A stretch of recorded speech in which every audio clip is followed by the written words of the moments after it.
அஸ்ஸலாமு அலைக்கும் வரஹ்மத்துல்லாஹி வபரகாத்துஹு.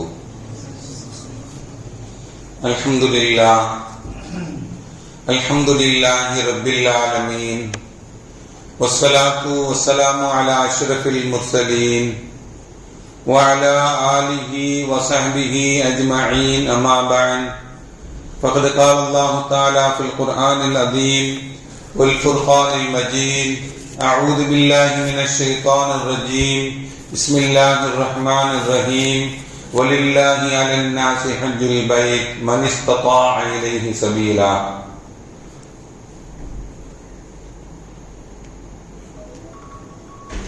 قال النبي صلى الله عليه وسلم: تابعوا بين الحج والعمرة فإنهما ينفيان الفقر والذنوب كما ينفي الكير الخبث الحديد.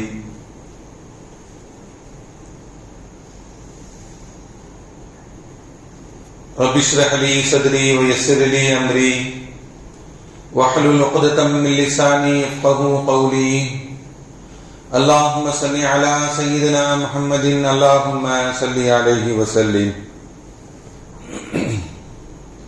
கண்ணியத்திற்கும் மரியாதைக்கும் உரிய அல்லாஹுவின் நல்லடியார்களே, அருமையான சகோதர பெருமக்களே, அருமை நாயகம் முதல் ஸல்லல்லாஹு அலைஹி வஸல்லம் உடைய நற்பாக்கியம் நிறைந்த நல்லும்மத்துமார்களே, அருமையானவர்களே, எந்த விஷயத்தை கேட்க இருக்கிறோமோ அந்த விஷயத்தின்படி அமல் செய்யக்கூடிய பாக்கியத்தினையும், கேட்ட விஷயங்களை பிறருக்கு எத்தி வைக்கக்கூடிய பாக்கியத்தினையும் அல்லாஹ் நம் அனைவருக்கும் வழங்கிடுவானாக. நம்முடைய வாழ்நாட்களை அல்லாஹ் ஆரோக்கியமான வாழ்நாட்களாக ஆக்கி தருவானாக. மருத்துவமனைகளுக்கு செல்லாத காலங்களாக ஆக்கி தருவானாக. மருத்துவமனை செலவினங்களிலிருந்து அல்லாஹ் நம் அனைவரையும் முழுமையான முறையில் பாதுகாப்பானாக. எல்லா விதமான ஆபத்துகள், விபத்துகள், பலாய் முசீபத்துகள், பரவக்கூடிய தொற்று நோய்கள், அனைத்து விதமான பாவ செயல்களிலிருந்தும் அல்லாஹ் நம் அனைவரையும் முழுமையான முறையில் பாதுகாத்து நிம்மதியான, அமைதியான, ராகத்தான, சந்தோஷமான, மகிழ்ச்சியான வாழ்க்கை இந்த உலகத்திலும் நாளை மறு உலகத்திலும் அல்லாஹ் அளவில்லாமல் வழங்கிடுவானாக. நம்முடைய ஹலாலான ஹாஜத்துகள் அனைத்தும் அல்லாஹ் நிறைவேற்றி தந்தர்கள் புரிவானாக என்று இந்த நல்ல நேரத்தில் துஆ செய்து துவங்குகிறேன். அருமையானவர்களே,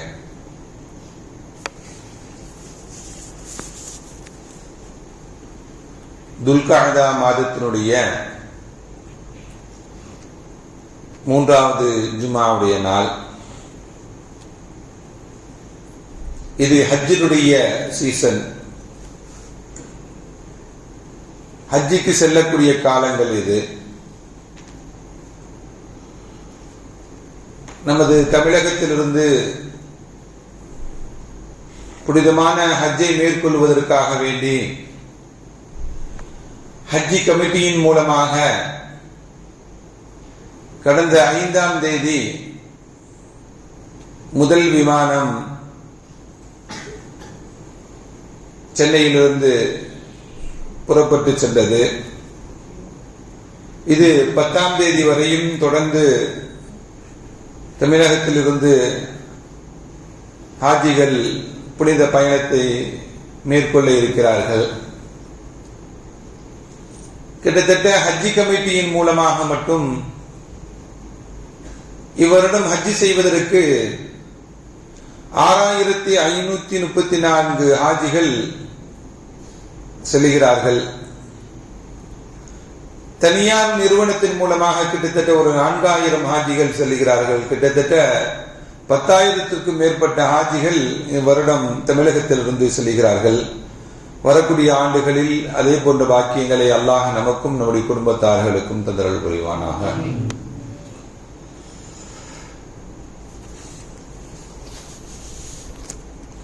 ஹஜ்ஜி கடமையான எவ்வளவு பேர்கள் ஹஜ்ஜி செய்யாம ஒரு உம்ரா மட்டும் செஞ்சுட்டு நான் காபத்துல்லாவை பார்த்துட்டோம், அமல்கள் செஞ்சிட்டோம், நாங்க மினாவுக்கு போய் பார்த்துட்டு வந்துட்டோம், அமல் செய்துட்டு வந்துட்டோம் எப்படின்னு வெறுமனே சொல்வது ஹஜ்ஜி கடமை நீங்கி விடாது. ஹஜ்ஜி கடமை அப்படிங்கிறது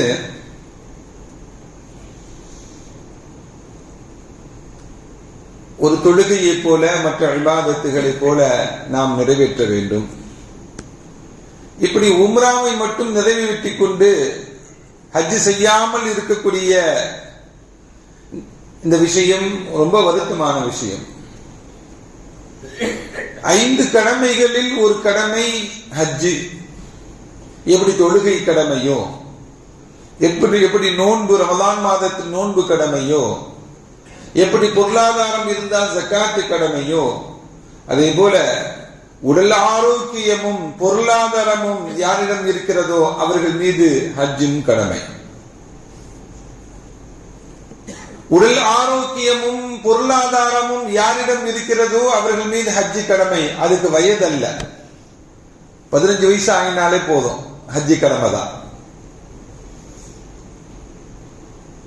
நல்ல வசதியாக சம்பாதிக்கிறார்கள், லட்சங்களில் சம்பாதிக்கக்கூடிய இளைஞர்கள், ஐடில ஒர்க் பண்ற பிள்ளைங்களா இருக்கிறாங்க. டூர்னு சொல்லி 1 மாசம் 2 மாசம் டூர்கள் எல்லாம் வெளிநாட்டுகளுக்கெல்லாம் போறாங்க. ஆனால் ஹஜ்ஜை நிறைவேற்ற வேண்டும் எண்ணம் இல்லை. ஏன் இல்லை அப்படின்னா, அதுக்குன்னு ஒரு வயது இருக்கு. 60 வயசு ஆகட்டும், 50 வயசு ஆகட்டும் அப்படின்னு நினைக்கிறாங்க. அதுவரையும் நாம் இருப்போமா அப்படிங்கிறது ஒண்ணு. அந்த நிலையில் நமக்கு செல்வம் இருக்குமா அப்படிங்கிறது ஒண்ணு.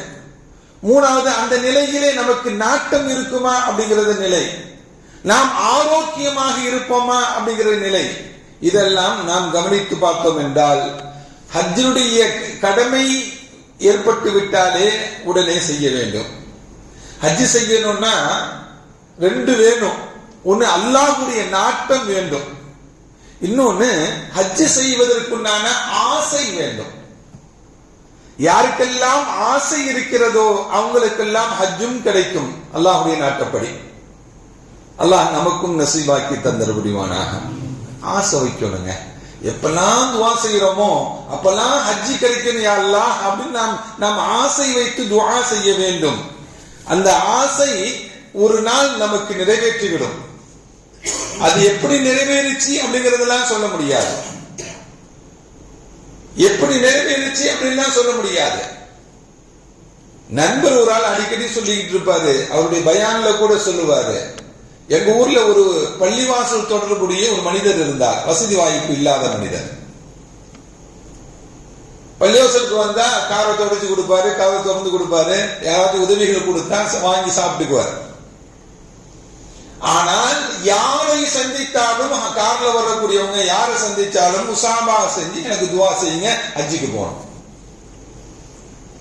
யாரை சந்திச்சாலும் என்ன பண்ணுவாரு, துவா செய்யுங்க ஹஜ்ஜுக்கு போகணும், துவா செய்யுங்க ஹஜ்ஜுக்கு போகணும். எல்லாரும் நினைப்பாங்க, பைத்தியக்கார மாதிரி சொல்றாங்க, இவனுக்கு எங்க காசு இருக்கு, இன்னைக்கு சாப்பிடுறதுக்கு ஏதாவது கொடு, யாராவது கொடுத்தாதான சாப்பாடு. அப்படிதான் ஒரு நாள் பள்ளிக்கு வந்த ஒரு காரில் வந்த தொழுகைக்கு வந்த காதை திறந்து விடுறாரு, ஹஜ்ஜுக்கு போகணும் துவா செய்யுங்கன்னு அவர்கிட்ட சொல்றாரு. அவரு சொன்னாரு, ஹஜ்ஜுக்கு போறதுக்கு என்ன ஏற்பாடு வச்சிருக்கிற அப்படின்னா, ஒண்ணும் இல்ல. பாஸ்போர்ட் இருக்கா அப்படின்னா என்ன? பாஸ்போர்ட் எடுத்து கொடுத்து ஹஜ்ஜிக்கு, அவரும் ஒரு ஹஜ்ஜி ஓனர், ஹஜ்ஜி டிராவல்ஸருடைய ஓனர், ஹஜ்ஜிக்கு கூட்டிட்டு போயிட்டு வந்தார். அப்படின்னா ஹஜ்ஜிக்கு ஆசை வைக்க வேண்டும். ஆசை வைத்தால் அல்லாஹ்வுடைய நாட்டம் கிடைத்து விடும் என்றால் நமக்கு ஹஜ்ஜி கிடைத்து விடும். பெரும் கோடீஸ்வரர்கள் எல்லாம் இருக்கிறார்கள், ஹஜ்ஜி கடமையை நிறைவேற்றாமல் இருக்கிறாங்க. ஹஜ்ஜி கடமையை நிறைவேற்றுவதற்கு அல்லாஹ்வுடைய நாட்டம் உண்டு. 2வது ஆசை வைக்கணும். ஆசை வச்சு அல்லாஹ்ட்ட கேட்டுக்கிட்டே இருக்கணும். அப்படி கேட்கும் பொழுது நமக்கு கிடைக்கும் என்பதை நாம் நினைவில் வைத்துக் கொள்ள வேண்டும். இமாம் கஸாலி ரஹ்மத்துல்லாஹி அலைஹி சொல்லுவாங்க, எந்த மூமினுடைய உள்ளத்தில் ஹஜ் செய்யணும்னு சொல்லி ஆசை இல்லையோ அவருடைய ஈமான் பலகீனமான ஈமான் சொன்னாங்க. யாருடைய எந்த மூமினுடைய உள்ளத்துல ஹஜ் வைக்கணும்னு ஆசை இல்லையோ அவருடைய ஈமான் குறைவான ஈமான். அன்னை ஆயிஷா ரலியல்லாஹு தஆலா அவங்க ஹஜ் கடமையாக்கப்படுது ஹிஜ்ரி 9. அந்த வருஷம் ஸல்லல்லாஹு அலைஹி வஸல்லம் ஹஜ் செய்யல. ஹிஜ்ரி 10ல தான் ஸல்லல்லாஹு அலைஹி வஸல்லம் ஹஜ் செய்யறாங்க. அதற்கு பிறகு அன்னை ஆயிஷா ரலியல்லாஹு தஆலா ஹிஜ்ரி கிட்டத்தட்ட 17இல் ஹஜ் அவர்கள் செய்ய ஆரம்பிச்சாங்க. ஹிஜ்ரி 58 வரையும் ஹஜ் செஞ்சாங்க தொடர்ந்து. ஹிஜ்ரி 17 இருந்து ஹிஜ்ரி 58 வரையும் அன்னை ஆயிஷா ரலியல்லாஹு தஆலா தொடர்ந்து ஹஜ் செய்தார்கள்.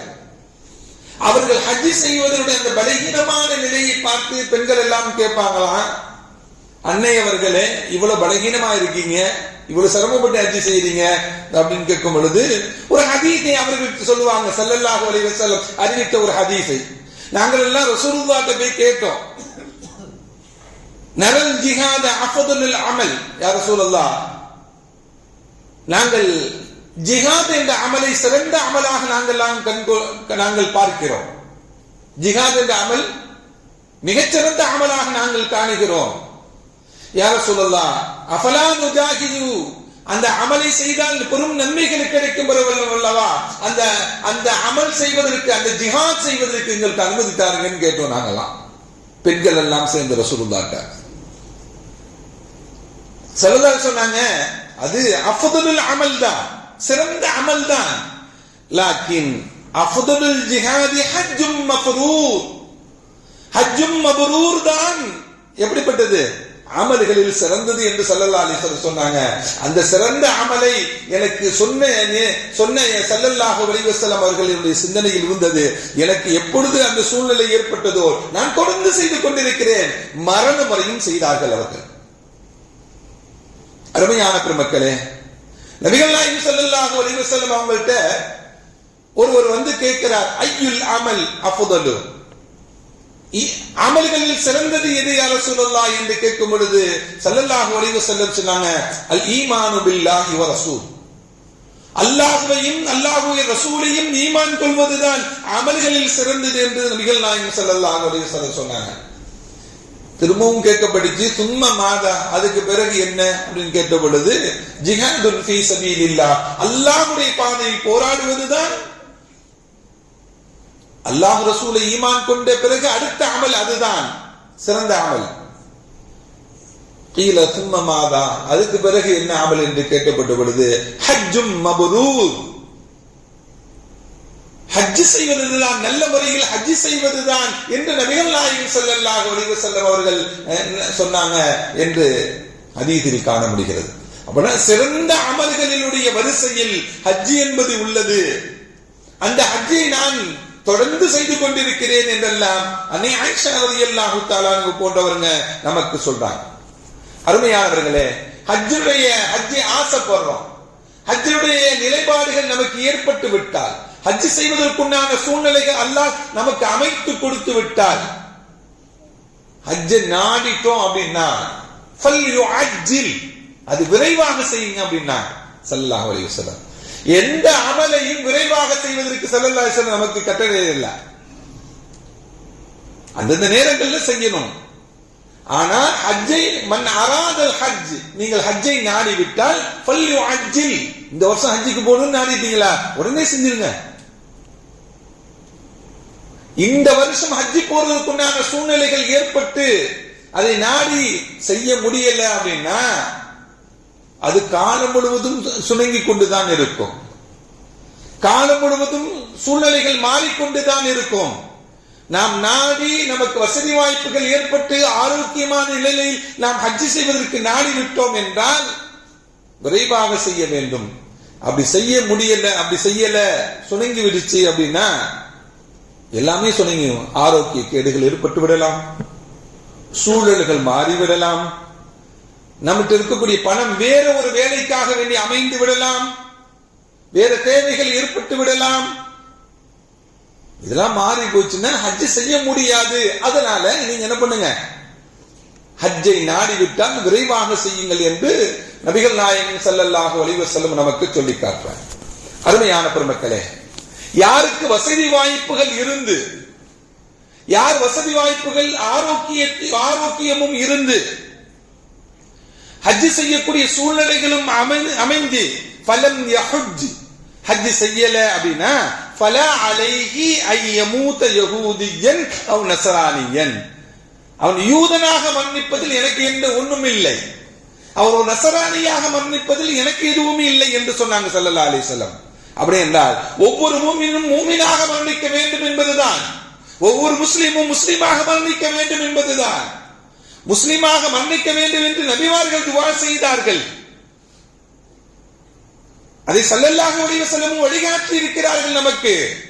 ஆனால் ஹஜ் செய்வதற்குண்டான வசதி வாய்ப்புகளும் சூழல்களும் ஏற்பட்டு யார் ஹஜ் செய்யவில்லையோ அவன் எப்படி மரணித்துக் கொள்ளட்டும், அவன் விருப்பப்படி யூதராகவோ நசரானியாகவோ மரணித்துக் கொள்ளட்டும் என்றெல்லாம் நபிகள் நாயகம் ஸல்லல்லாஹு அலைஹி வஸல்லம் நமக்கு சொல்லி காட்டினாங்க. அப்படின்னா ஹஜ் வாய்ப்புகளும் கடமையானவர்களும் அதை உடனே செய்ய வேண்டும் என்பதுதான் நபிகள் நாயகம் ஸல்லல்லாஹு அலைஹி வஸல்லம் நமக்கு சொல்லித் தரக்கூடிய இந்த ஹதீஸ் பாடத்தையும் படிப்பினையும் ஏற்படுத்தி தருகிறது.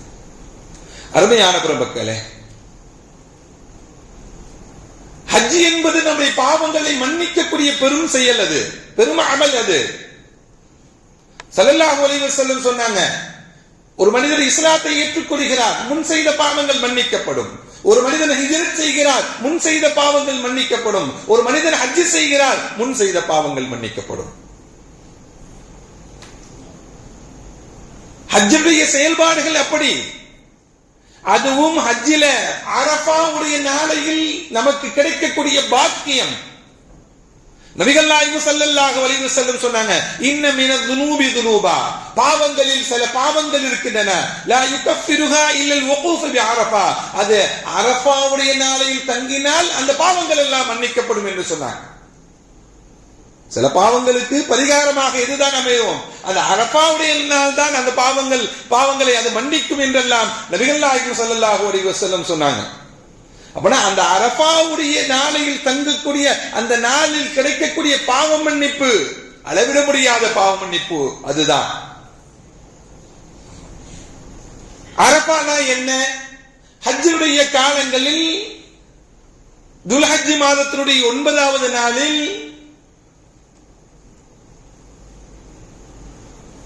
அரஃபா என்ற பகுதியில தங்கக்கூடியது. அந்த செயல், அந்த அரஃபாவுடைய நாளையில் அரஃபாவுடைய அந்த இடத்தில் நாம் தங்குவதுதான் ஹஜ் என்று சொன்னாங்க. ஹஜ் அல்லாத நாட்களில் அரஃபாவுல தங்குறது, அந்த ஒரு நாளை தாண்டி மற்ற நாட்கள்ல, வருஷத்துல அந்த ஒரு நாளுக்கு தான் அந்த பாக்கியங்கள் எல்லாம் உண்டு.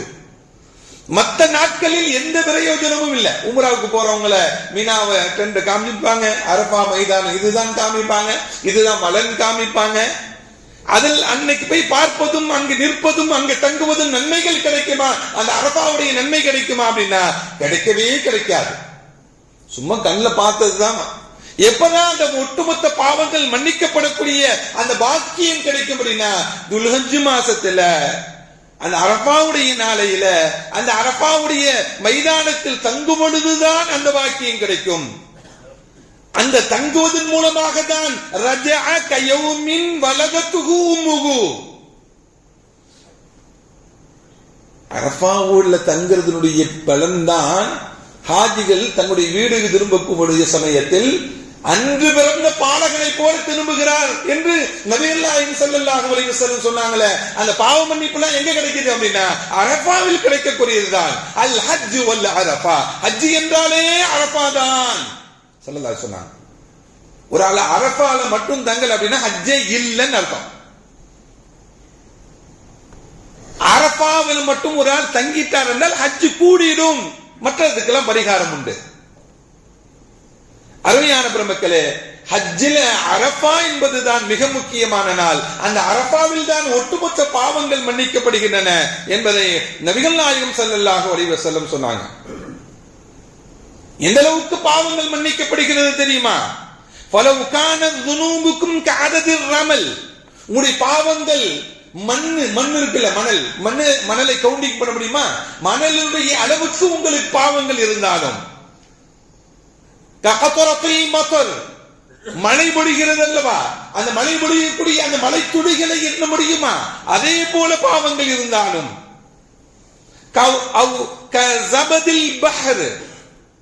கடலில் அலை அடிக்கிறது, அந்த அலையில் நுரைகள் உருவாகின்றன, அந்த நுரைகளுடைய பபிள்ஸ எண்ண முடியுமா? அந்த அளவுக்கு பாவங்கள் இருந்தாலும் அரஃபாவில் அல்லாஹ் மன்னிக்கிறான், அவ்வளவு பாவங்கள் இருந்தாலும் என்று நபிகள் நாயகம் ஸல்லல்லாஹு அலைஹி வஸல்லம் சொன்னாங்க. அனைத்தையும் அல்லாஹ் மன்னிக்கிறான். அஃபீது இபாதி மக்ஃபிரத்தக்கும், அல்லாஹ் சொல்லுவானா, அந்த அரபாவில் தங்கிவிட்டு பாவ மன்னிப்புகளை கேட்டுவிட்டு பாவ மன்னிப்பை பெற்றுக்கொண்டு அடியான் செல்லும் பொழுது சொல்லுவான், அஃபீது இபாதி மக்ஃபிரத்தக்கும், உங்களுடைய பாவங்கள் எல்லாம் மன்னிக்கப்பட்டு விட்டன. என்னுடைய அடியார்களே, உங்களுடைய பாவங்கள் எல்லாம் மன்னிக்கப்பட்டு விட்டன. யாருக்கெல்லாம் பாவங்கள் மன்னிக்கப்படுவதற்கு இவர் பரிந்துரை செய்தாரோ, அல்லாஹ் என்னுடைய நண்பருடைய பாவத்தை மன்னிப்பாயாக, என்னுடைய தாயுடைய பாவத்தை மன்னிப்பாயாக, என்னுடைய சகோதரருடைய பாவத்தை மன்னிப்பாயாக என்றெல்லாம் யாருக்காக எல்லாம் பாவ மன்னிப்பு தேடி பரிந்துரை செய்தாரோ அல்லாஹ்விடத்தில், அவர்களுடைய பாவங்களும் தான் மன்னிக்கப்படும். நபிகள் நாயகம் ஸல்லல்லாஹு அலைஹி வஸல்லம் சொன்னார். அரஃபாவுடைய என்னங்க அந்த ஒரு நாள் அமல், துஹரும் அஸரையும் தொழுகிறது. மிக முக்கியமான தினமும் செய்யக்கூடிய அமல லுகருடைய நேரத்தில் லுகர் தொழணும், அசருடைய நேரத்தில் தொழுவோம்ல. ஆனால் அரபாவில் லுகரில் அசரையும் சேர்த்து தொழுது கொள்வது ஏனென்றால் பிரார்த்தனை செய்வதற்கு அந்த தொழுகை கூட தடையாக இருக்கக்கூடாது என்பதற்காக வேண்டி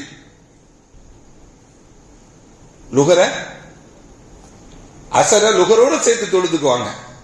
அதுவும் இது 2 ரக்காத்து அது 2 ரக்காத்து ஜம்மு கசராதை தொழுது கொள்வார்கள். ஜம்மு கசராகவே தொழுது கொள்வார்கள் ஹாஜிகள் எல்லாம். முஸ்தலிஃபால நைட்டு போய் மகரிபையும் இஷாவும் சேர்த்து தொழுவாங்க. பகல் பொழுது காலையிலிருந்து சாயந்தரம் மகரிபு நேரம் வரையும் அரஃபாவுடைய மைதானத்தில் தங்க வேண்டும். அந்த நேரத்தில் என்னதான் செய்வாங்க ஹாஜிகள் எல்லாம்? அந்த ஹாஜிகள் எல்லாம் செய்யக்கூடிய அமல்கள் தான் என்ன? துஆ செய்வாங்க. அதுதான் அந்த துஆ நீளமாக இருக்க வேண்டும், உருக்கமாக இருக்க வேண்டும். என்ன அந்த துஆக்கள் எந்த இடையூறுகளும் இல்லாமல் இருப்பதற்காக வேண்டி அசர முன்கூட்டியே லுகரோடு சேர்த்து தொழுதுறாங்க.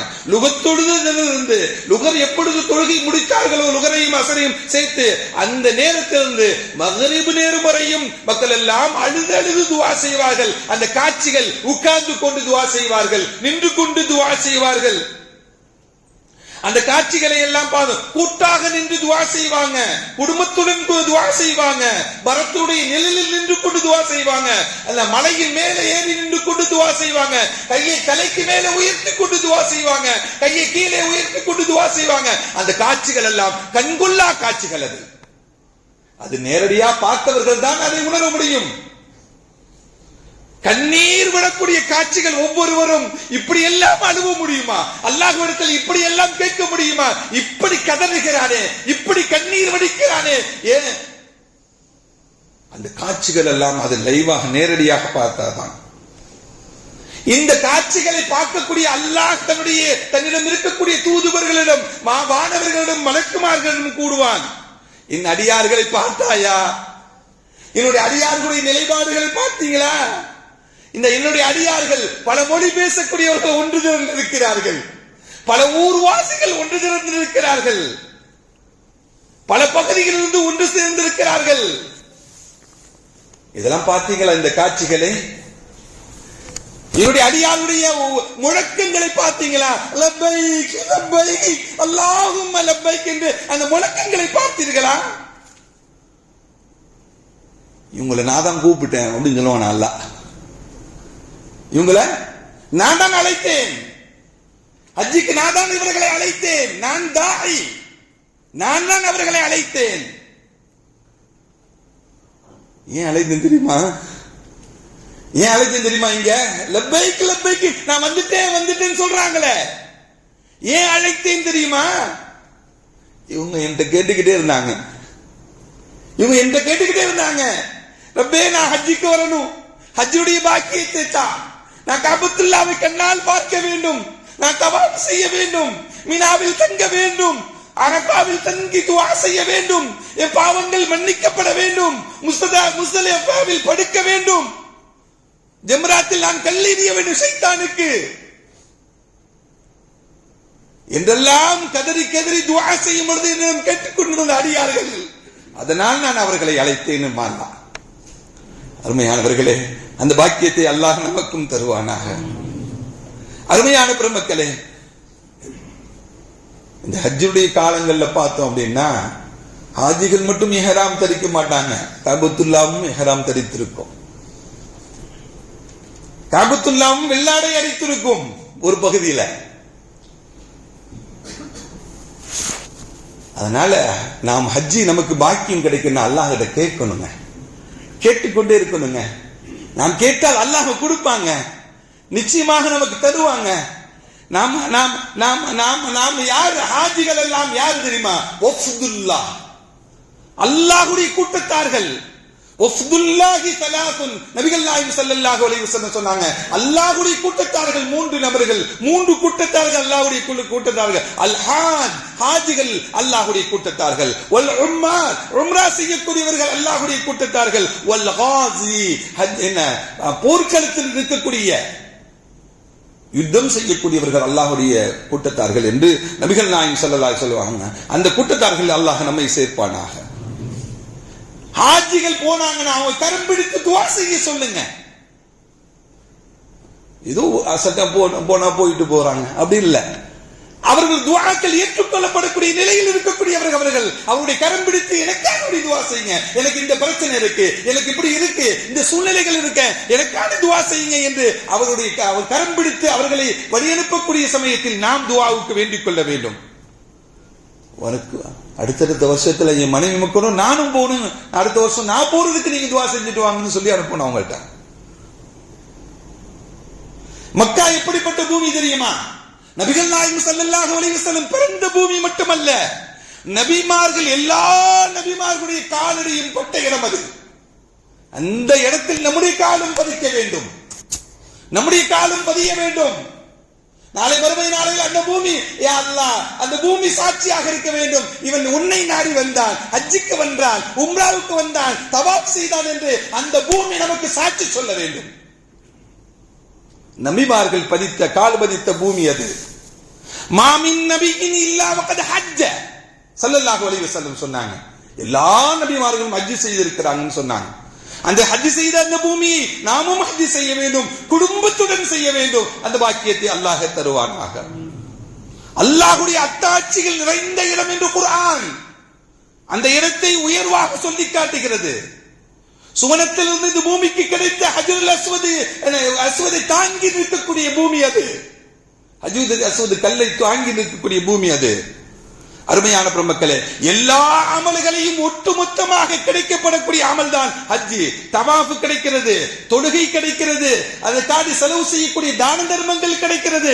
எல்லா அமல்களும் ஒட்டுமொத்தமாக நிறைவேற்றப்படக்கூடிய அமல் தான் ஹஜ்ஜி என்பதை நாம் நினைவில் வைத்துக் கொள்ள வேண்டும். காலமெல்லாம் எந்த காபத்துல்லாவை முன்னோக்கி நாம் தொழுது கொண்டிருக்கிறோமோ அந்த காபத்துல்லாவை நேராக நின்று தொழுகக்கூடிய பாக்கியம் அங்கு சென்றால் தான் கிடைக்கும். அல்லாஹ் குர்ஆனில் சஃபாவை பற்றி சொல்லுகிறான், மர்வாவை பற்றி சொல்லுகிறான், மகாமை இப்ராஹீமை பற்றி சொல்லுகிறான், முஸ்தலிஃபாவை பற்றி சொல்லுகிறான், அரஃபாவை பற்றி சொல்லுகிறான். எல்லாமே குர்ஆனில் இடம்பெற்ற இடங்கள் எல்லாம். அதெல்லாம் குர்ஆன் சிறப்பித்து சொல்லக்கூடிய இடங்கள், அல்லாஹ்வுடைய அத்தாட்சிகளாக இருக்கக்கூடிய இடங்கள். ஜம்சம் அது எல்லாராலும் வயிறு நிரம்ப கொடுக்க முடியாது, மூமின்களுக்கு மட்டும்தான் வயிறு நிரம்ப குடிக்க முடியும். முனாஃபிக்குகள் வயிறு நிரம்ப குடிக்க முடியாதுன்னு சொன்னாங்க ஸல்லல்லாஹு அலைஹி வஸல்லம். மூமின்கள் வயிறு நிரம்ப குடிப்பாங்க. ஸல்லல்லாஹு அலைஹி வஸல்லம் அவர்கள் செய்து காட்டிய அமல்கள் தான் அந்த ஹஜ்ஜுடைய அமல்கள். ஸல்லல்லாஹு அலைஹி வஸல்லம் துல்ஹுலைஃபாவில் இஹ்ராம் கட்டிவிட்டு கிட்டத்தட்ட 19 நாட்கள் பயணம் மேற்கொண்டு ஹஜ்ஜுக்கு வந்தாங்க ஸல்லல்லாஹு அலைஹி வஸல்லம். அருமையான பெருமக்களே, ஹஜ்ஜத்துல் விதாவின் பொழுது ஒரே ஒரு ஹஜ்ஜி தான் செஞ்சிருக்காங்க ஸல்லல்லாஹு அலைஹி வஸல்லம். அடுத்த வருஷம் மரணமாகிட்டாங்க. ஹஜ் செய்த மறுவருடம் இல்லை ஸல்லல்லாஹு அலைஹி வஸல்லம். ஹிஜ்ரி 10ல ஹஜ் செஞ்சாங்க, 11ல ஸல்லல்லாஹு அலைஹி வஸல்லம் ஹஜ் இல்ல. அரஃபாவில் நின்று நீண்ட உரையை ஆற்றினார்கள் ஸல்லல்லாஹு அலைஹி வஸல்லம். நாக்கத்துல் கிஸ்வாவில் நின்று மக்களுக்கு, லட்சக்கணக்கான சஹாபா பெருமக்களுக்கு உரையாற்றினாங்க ஸல்லல்லாஹு அலைஹி வஸல்லம். ஸல்லல்லாஹு சொன்னாங்க, ரபீஅத் இப்னு உபய் இப்னு கலஃபிடம் சொன்னாங்க, உரத்த குரல் உடையவர், யா ரபீஅத், யா ரபீஆ, நான் சொல்வதை திரும்பி சொல்லி மக்களுக்கு எடுத்து வையுங்கள். ஐயுகன் நாஸ் என்று ஸல்லல்லாஹு அலைஹி வஸல்லம் சொல்லுங்க. தன்னுடைய கஸ்வாவில் நின்று உயரமாக நின்று ஸல்லல்லாஹு அலைஹி வஸல்லம் அவர்கள் தன்னுடைய ஹஜ்ஜின் பொழுது உரையாற்றினார்கள். அந்த உரையை ரபீஆ உரத்த குரலில் எல்லோருக்கும் போய் சேர்த்தார். அந்த உரையில் முக்கியமாக செய்தியை ஸல்லல்லாஹு அலைஹி வஸல்லம் சொல்லுவது, ஐயாமுல் ஜாஹிலியா காலத்தில் நடந்த அந்த பழக்க வழக்கங்களை எல்லாம் என் காலில் போட்டு மிதிக்கிறேன் சொன்னாங்க. மூட பழக்க வழக்கங்களை நான் ஒழிக்கிறேன் என்று சொன்னாங்க ஸல்லல்லாஹு அலைஹி வஸல்லம். அவங்க பெண்களுடைய பெருமையை பற்றி சொன்னாங்க, வட்டியினுடைய கொடுமையை பற்றி சொன்னாங்க. கடைசியாக ஸல்லல்லாஹு அலைஹி வஸல்லம் தன்னுடைய உரையின் பொழுது சொல்வாங்க, அன்தும் துஸ்அலூன அன்னி, நாளை மறுமை நாளில் என்னை பற்றி அல்லாஹ் கேட்பவன். நீங்கள் எல்லாம் கேள்விகளுக்கு கேட்கப்படுவீர்கள், என்னை பற்றி கேட்கப்படுவீங்க. அல்லாஹ் உங்கள்கிட்ட கேட்பான், என்னை பத்தி கேட்பான். அன்தும் துஸ்அலூன அன்னி, என்னை பற்றி அல்லாஹ் கேட்பான். நீங்கெல்லாம் என்னமா பதில் சொல்லுவீங்க என்னை பத்தி? ஸல்லல்லாஹு அலைஹி வஸல்லம் கேட்டாங்க. சஹாபாக்கள் ஒட்டுமாக உரத்த குரலில் ஸல்லல்லாஹு அலைஹி வஸல்லம் அவர்கள் சொன்ன பொழுது சொல்வாங்க, கத் பல்லகத யா ரசூலல்லாஹ், கத் அத்தைத யா ரசூலல்லாஹ், கத் நஸஹத யா ரசூலல்லாஹ். நீங்கள் உங்களுடைய கடமையை முழுமையாக செய்து விட்டீர்கள். எங்களுக்கு நல்லாசிகள் நல்லுரைகளை எங்களுக்கு வழங்கினீர்கள், எங்களுக்கு வழிகாட்டினீர்கள் என்று உரத்து முழக்கிய பொழுது ஸல்லல்லாஹு அலைஹி வஸல்லம் சொன்னாங்க, அல்லாஹும்ம அஷ்ஹது, அல்லாஹும்ம அஷ்ஹது, ரப்பே இவர்கள் சொல்லக்கூடியதுக்கு நீனே சாட்சியாக இருக்கிறாய், நீனே சாட்சியாக இருக்கிறாய். அருமையான பெருமக்களே, இந்த காட்சிகள் ஸல்லல்லாஹு அலைஹி வஸல்லம் செய்துகிட்ட அந்த அமல்களை, அந்த புனிதமான ஹஜ்ஜுடைய பாக்கியத்தை அல்லாஹ் நமக்கும் நம்முடைய குடும்பத்தார்களுக்கும் நம் அனைவர்களுக்கும் அந்த உயர்ந்த பாக்கியத்தை வழங்கிடுவானாக. வா ஆகிரு தஅவானா அல்ஹம்துலில்லாஹி ரப்பில் ஆலமீன். அஸ்ஸலாமு அலைக்கும் வரஹ்மத்துல்லாஹி வபரகாத்துஹு.